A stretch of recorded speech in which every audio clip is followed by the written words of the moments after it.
السلام عليكم ورحمة الله.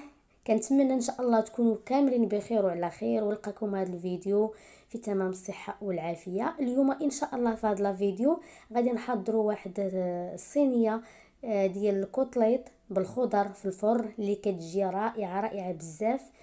كنتمنى انكم تتبعوا لا فيديو حتى الاخير باش تشوفوا المكونات وكذلك طريقة التحضير. مهم هنا البنات كنحتاجوا هنايا واحد الكمية ديال الكوتليت. بالنسبه لهاد الكوتليط راني حيدت ليه دوك العظام اللي كيكونوا خارجين يعني ديال السنسول، قطعتهم خليت غير الفوقاني ديالو كلهم، درت لهم نفس الطريقه.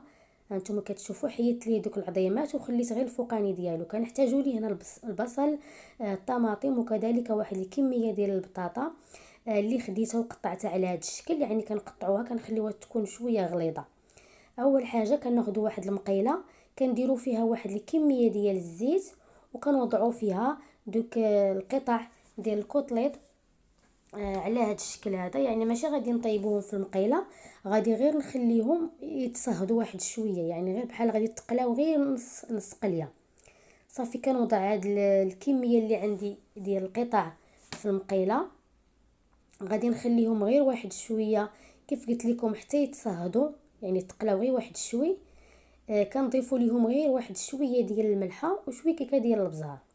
صافي هادو هما المكونات اللي غادي نوضع معاهم في الاول. غادي نقليهم من الجهه الاولى ومن بعد غادي نقلبهم. هانتوما كيف كتشوفوا غير كنخليهم يعني تقلاو غير واحد شويه. صافي غادي نقلبهم كذلك من الجهه الاخرى غير يتقلاو واحد شويه. بهذه الطريقه كتجي زوينه هاد الطبق هذا. يمكن لكم الا ما بغيتوش تقليوهم تقدروا يعني ديروا لهم العطريه وتوضعوهم مباشره، ولكن بهذه الطريقه هذه كيجيو بنان بزاف، كيزيدوا يطلقوا واحد اللوغو اللي رائع في الطبق ديالنا.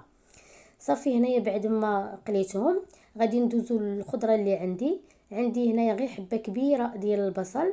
يستحسن الا كانت البصله البيضاء ديروها. كيف كتعرفوا البصله البيضاء كتجي رائعه، كتذوب وكتجي معلكه وكتعطيك واحد يعني واحد الختوريه في الطبق ديالك. صافي قطعته على هذا الشكل الى شرائح طويله، وكذلك قطعت الطماطم. وهنايا غادي نوضع الخضر ديالي كامله في طبق اللي غادي ندخلوه للفرن. يستحسن الا كان عندكم زجاجي ديروه، كيجي رائع فيه وما كيتحرقش وكيجي خاتر. صافي هنايا غادي نخلط الخضره اللي عندي بهذا الشكل، ستفتها. وغادي ناخذ واحد الاناء غادي نوضعوا فيه الصلصه ديال الطماطم. يستحسن الا كانت هاد الصلصه هذه اللي كتكون يعني على هذا الشكل، راكم شفتوا الشكل ديالها. غادي نضيفوا ليه واحد راس ديال الثومه اولا جوج يكونوا صغيورين. صافي هنا درت واحد شويه ديال القزبور، تقريبا واحد معلقه ما تكونش عامره، قزبور يابس. ووضعت واحد شويه كيكه ديال البزار غير راس معلقه. صافي شويه ديال الكمون وشويه ديال الخرقوم. بالنسبه للخرقوم كيبقى اختياري، انا درته غير على حساب اللون وصافي. صافي كنخلطوا هاد المكونات على هاد الشكل وكنضيفوا ليهم شويه ديال الملحه، ومن بعد غادي نضيفوا تقريبا واحد نص كاس ديال الماء. بهذه الطريقه غير باش نزيدوا نجريو هذيك الصلصه ديالنا. صافي على هذا الشكل هذا كندوزو باش نستفوا القطع ديال اللحم اللي قلينا فوق الخضر. انتم كيف كتشوفوا كناخذهم كاملين وكنستفوهم على هذا الشكل. كيف قلت لكم كيبقى لكم الاختيار، الا ما بغيتوش انكم تقليوهم في الزيت تقدروا توضعوهم مباشره بعد ما ديروا ليهم يعني شويه ديال العطريه. صافي كنوضعهم كاملين، ولكن قلت لكم هاد الطريقه كيكون زوين وكيزيدوا يطلقوا واحد اللوغو رائع في الطبق. صافي بالنسبه لهداك الزيت اللي تقلات فيه ديك الطروفه ديال اللحم غادي نزيد نضيفو على الخليط اللي فيه العطريه والصوص ديال الطماطم، كيزيد يعطيها حتى هي واحد المذاق اللي هو جميل. صافي كنخلطوا هاد المكونات كاملين على هاد الشكل، فكنبقاو نخلطوا فيهم حتى كيتجانسوا مع بعضياتهم. صافي كناخذوهم كنوضعوهم على هاد الشكل، يعني فوق الخضر وفوق اللحم على هاد الشكل.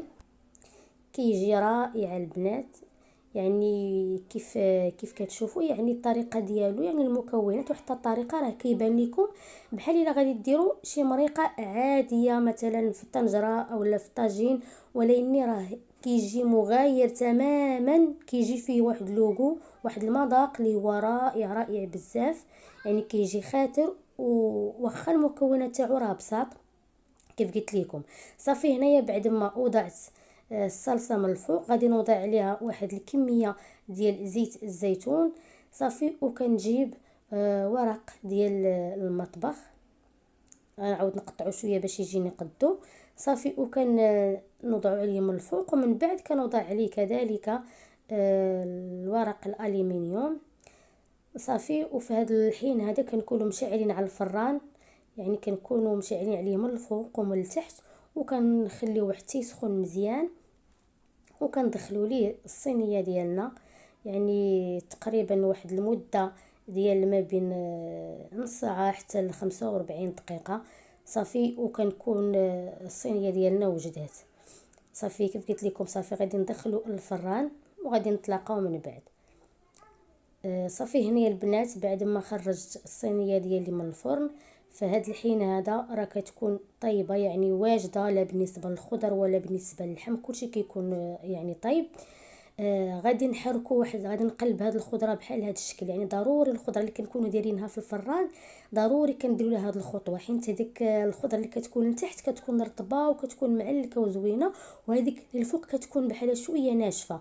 ضروري كنقلبوها واحد القلبه خفيفه عاد باش كنعاودو ندخلوها للفران. انا هنايا غادي نعاود ندخلها للفران باش تحمر. هانتوما كيف كتشوفوا دخلتها حمرتها غير واحد شويه، الا بغيتو تحمروها نتوما اكثر حمروها اكثر، انا حمرتها غير واحد شويه هانتوما كيف كتشوفوا على هذا الشكل. صافي وخرجتها كتجي رائعه رائعه البنات. هنايا غادي نوريكم يعني الشكل ديالها كيجي زوين، غادي يبان لكم غير من يعني من الختوريه ديال لاصوص من الخضره، كتجي زوينه، يعني قلت لكم يعني بحال المريقه، ولكن راه كتجي مغايره تماما على المريقه اللي كنكونوا يعني معتمدين عليها. صافي هذا هو الطبق ديال اليوم، كنتمنى انه يعجبكم، وينال الاستحسان ديالكم، وكنتمنى انكم تجربوه. يعني طبق اللي هو ساهل وبسيط وكيجي رائع بزاف في المذاق، يعني شي حاجه اللي غادي نوجدوها وندخلوها للفران صافي ونمشيو نقديو شي حاجه اخرى ديالنا، يعني ما نبقاوش مقابلينها، وفي نفس الوقت كيعطينا واحد النتيجه اللي رائعه بزاف. كنتمنى ان الفيديو ديال اليوم يعجبكم وينال الاستحسان ديالكم، وغادي نقول لكم الى اللقاء، نتلاقاو في فيديو جاي ان شاء الله في شي وصفه اخرى بحول الله.